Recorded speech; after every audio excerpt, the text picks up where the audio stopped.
sous la loupe aujourd'hui. Évidemment. La difficulté, en effet, pour les politiques, c'est de pouvoir se faire, disons, leur propre idée à partir, finalement, d'expertises qui peuvent être, en tout cas, contradictoires. Ouais. La réalité, c'est que Didier Raoult est quand même un chercheur d'exception. Il faut le rappeler, il a sa production scientifique qui parle pour lui. Sauf que c'est un chercheur dont la personnalité est pour le moins disruptive, même dans les milieux académiques. Heureusement, sinon il n'aurait jamais rien eu. À son actif un certain nombre de découvertes et de recherches, qui est un bâtisseur en plus. Il ne faut jamais oublier que l'IHU, qu'il a créé à Marseille, est un institut quand même d'excellence. Et au-delà de tout, on verrait bientôt là. Manifestement, il y a le reportage sur son institut médiatique qui se fait autour de la façon dont lui-même communique sur le traitement qu'il propose aujourd'hui. Ce qui est intéressant de voir, c'est comment finalement le débat s'est politisé. Parce que, in fine, on voit bien que le débat s'est politisé depuis maintenant une semaine, en l'occurrence. Est-ce que cette politisation du débat, d'une certaine façon, disons, permet d'éclairer nos concitoyens sur l'usage ou non de ce traitement? Ça, c'est une vraie question qui manifestement n'a pas été réglée pour l'instant. On va regarder quelques images qui nous viennent de Marseille, puisqu'il y a un certain nombre de personnes qui vont devant l'institut du professeur Raoult pour avoir ce traitement. Christophe, vous nous disiez tout à l'heure qu'il y a même des personnes qui viennent de Paris jusqu'à Marseille, ce qui évidemment en période de confinement n'est absolument pas recommandé et qu'il ne faut pas faire.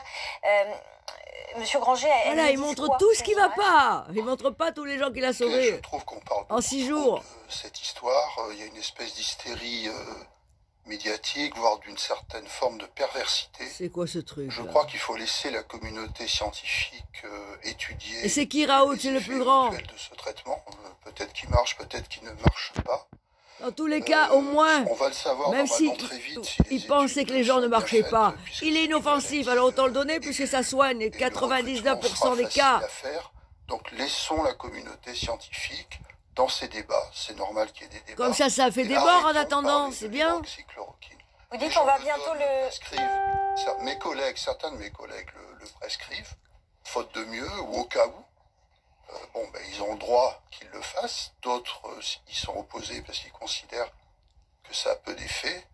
Moi, je n'ai pas évidemment d'avis. J'attends de voir une démonstration. On s'émène bien le doute. Convaincante d'un éventuel effet. L'esprit négatif et l'esprit positif, c'est ce qui fait tout.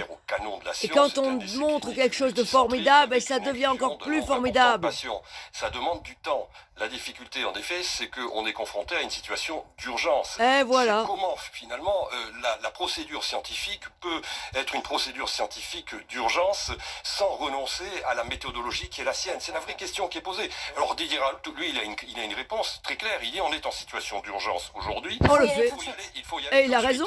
Donc, et un certain nombre de scientifiques qui sont attachés, j'allais dire, à l'orthodoxie de la méthode scientifique, disent non, il faut rester prudent. Et c'est ce débat aujourd'hui qui apparaît au grand jour, encore une fois. À quoi ça sert de ne pas donner quelque chose qui est inoffensif? Alors, les inclusions ont commencé pour l'étude Discovery en France le 22-23 mars. Il y a 150 malades à inclure. On doit inclure 800 personnes, 3200. C'est ça, ils ont tous le temps de mourir. Résultat préliminaire, c'est l'étude adaptative. Dès qu'un médicament va montrer son inefficacité, il va être abandonné. Probablement dans 15 jours, 3 semaines, les résultats préliminaires. Le confinement se prolonge.